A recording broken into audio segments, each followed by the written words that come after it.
the best of the week on Relevant Radio. Step one, you say when Beautiful song by The Fray, How to Save a Life. And at Relevant Radio, that is what we're all about, spreading the message of Jesus Christ far and wide through the media, so that He's the Savior. And we're here for the journey. And sometimes lives are saved in more ways than one, not just spiritually, but even physically as well. Earlier this week on the Patrick Madrid Show on Relevant Radio, we had one of the most powerful moments in our network's history. Alicia from the Chicagoland area called in to Patrick Madrid's show. She was literally on the way to get abortion pills to kill her unborn child, and here's what happened. Listen to the clip.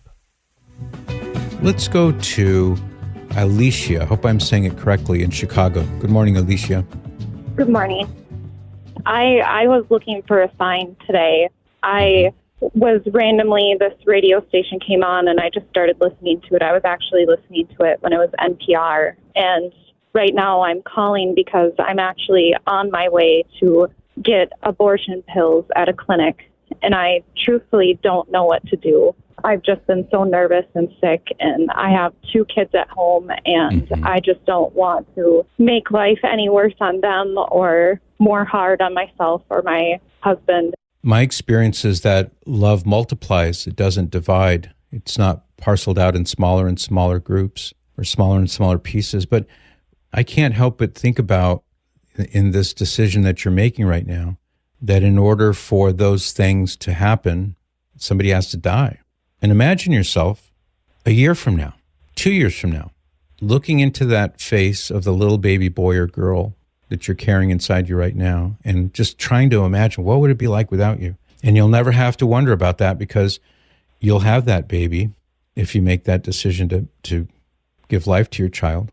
Imagine when he or she is graduating from high school or getting married, and you're looking with so much love at that son or daughter of yours, and thinking of all the love and all the happiness and all the relationships and everything else that God has planned for you and for your child, your unborn child.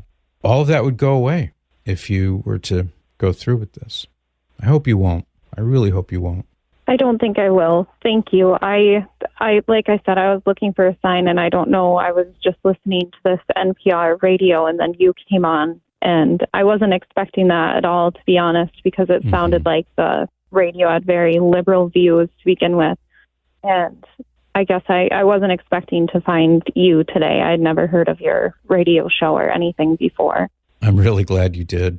I'm really glad that God had our paths crossed this way. My guest right now needs no introduction, but I'm going to introduce him anyways. He's the host of the Patrick Madrid Show, only heard on Relevant Radio. And Patrick, I know you're in the car right now. Thanks for taking the time to talk to us today on the Cale Clarke Show. I have to say, Patrick, there have been a lot of miracle moments on Relevant Radio over the years, but this one might be the most powerful bit of radio I have heard since I've been with the network. Your call with Alicia and how you're able to help her make the decision not to go through with her abortion that she had planned. Let me ask you this, Patrick. What goes through your mind when you get a call like this? I don't know if you ever had a call quite like that, but I imagine you start praying right away. Oh, gosh. Hi, Cale. I did. In fact, I communicated that message to my team, not on the microphone, but just to say, please pray for me, because I knew as she began talking that this was going to be a momentous conversation in her life and in the life of that unborn child. And so I immediately started praying and asking my team to pray for me as well. I really do believe that the prayers of the people who are listening to this very concerned mom, I picked up on the fact that this seemed maybe quasi-miraculous. I'm not sure how to describe it, because as you heard her say, she was listening to NPR radio one minute, next minute she's hearing Relevant Radio. I don't know how that happens. I don't know how to account for that. There is definitely something supernatural going on there. And she said many times throughout the conversation, I was looking for a sign. I was looking for a sign. Yeah. And she certainly got one, didn't she? Oh, boy. I mean, the whole call took my breath away. I wanted very much to concentrate on what she was saying so I could hear every word of it and think about it, because I knew that whatever I might say would help or hurt. And so I was just relying on God's grace so that anything that was said by me would only help. That was my prayer.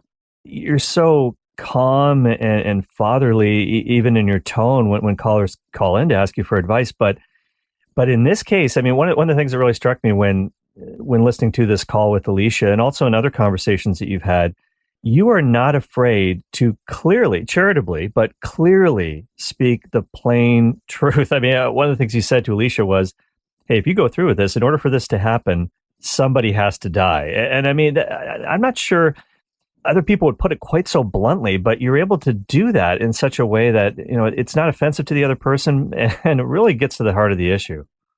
Thank you. Well, I know what you mean. And I know that tact is always important, but sometimes if we're overly tactful, we never wind up speaking the honest truth.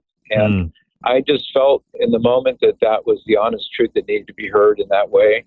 Just trusting in God's providence, that I think at times is the way to approach an issue, where you just have to be somewhat blunt, but to always seek to do it in a loving and compassionate way.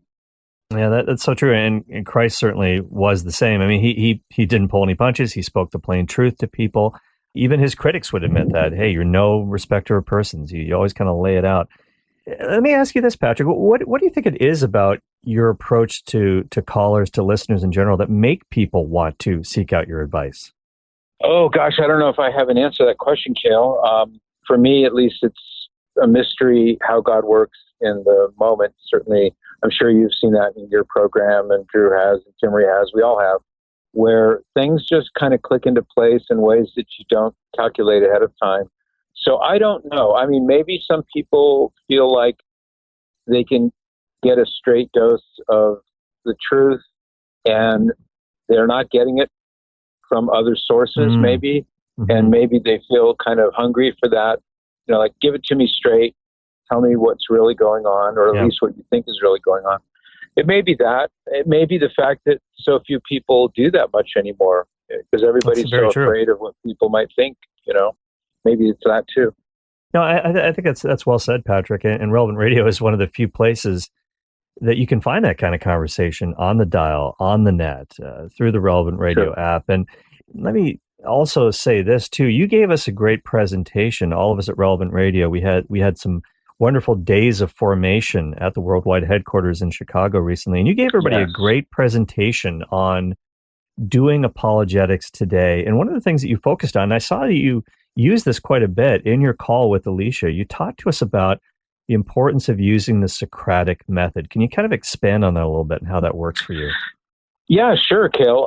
The Socratic method, harkening back to the great Hellenistic philosopher Socrates, it has to do with his way of teaching by asking questions. So he was known not for lecturing his students, but rather for gathering them in a group and then asking them questions. That's where these Socratic dialogues come from. They're based on these conversations he would have, in which, by interrogating his audience, they would take a position and he would help that person and the rest of the group see where the flaw or the error or the incoherence in the position was, by asking questions to bring to the surface whatever the problem or inconsistency might be.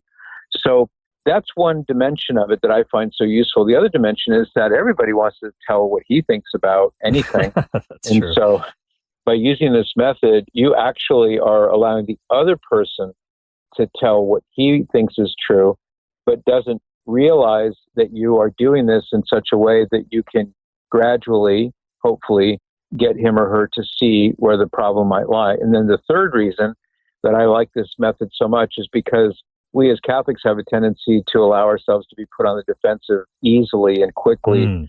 And this method doesn't allow for that. This method keeps you in control because you're the one directing the conversation by asking questions. So I see at least those three big benefits for anybody, Catholic or otherwise, who learns how to use the Socratic method.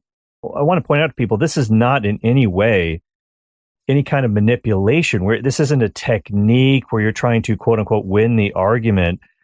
This is really a way to pursue truth, isn't it?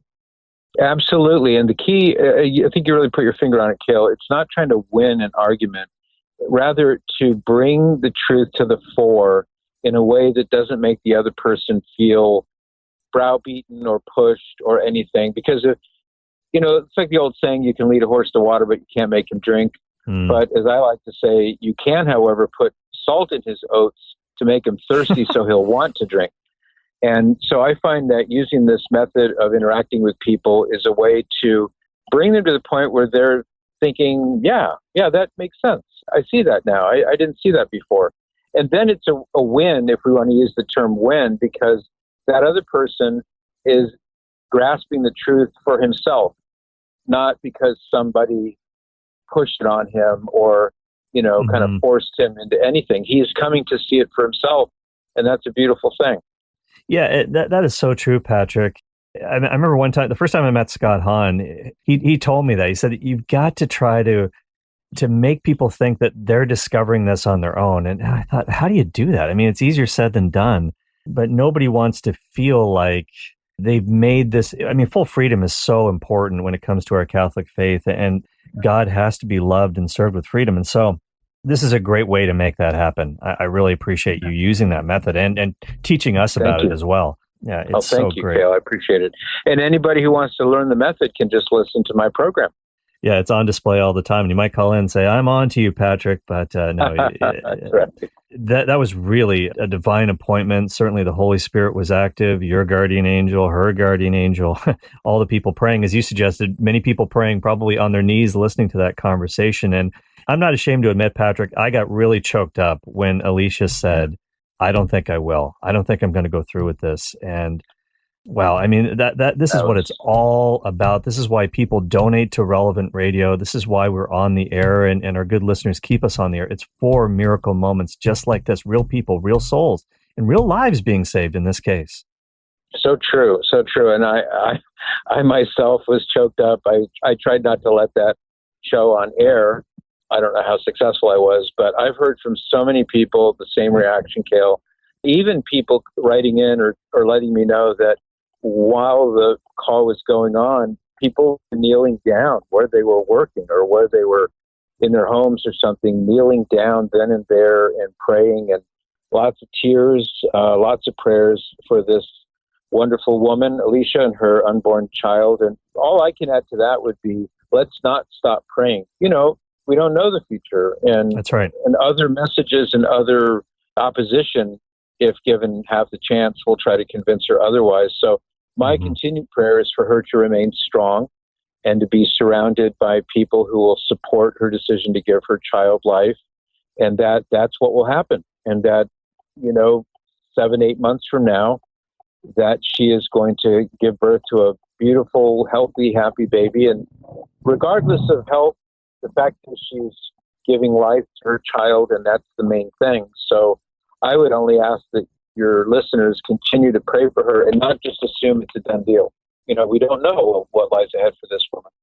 No, that's a great point. And the enemy is still on the loose, and she may have other voices in her ear as well. And so, Alicia, if you're listening right now, even to this program, we want to celebrate with you. We want to celebrate the birth of your child. And I love how you said, keep in touch, send me baby pictures. Send me the ultrasound. Yeah, I sure hope she does as well. And so we're going to keep praying. And also, I'm going to ask all of our listeners here on the Cale Clarke Show on Relevant Radio to keep praying for you, Patrick. You're doing the Lord's work. And God bless you. You can listen to the Patrick Madrid Show from 8 to 11 a.m. live every day right here, Central Time, on Relevant Radio and the Relevant Radio app. Patrick, so great to run you down. God bless you. Thank you, Cale. And a shout out, lots of beautiful love to all of your listeners. Thank you, everybody. You got it. That was Patrick Madrid. If you need him, and if you do need him, you can call him every day on his show right here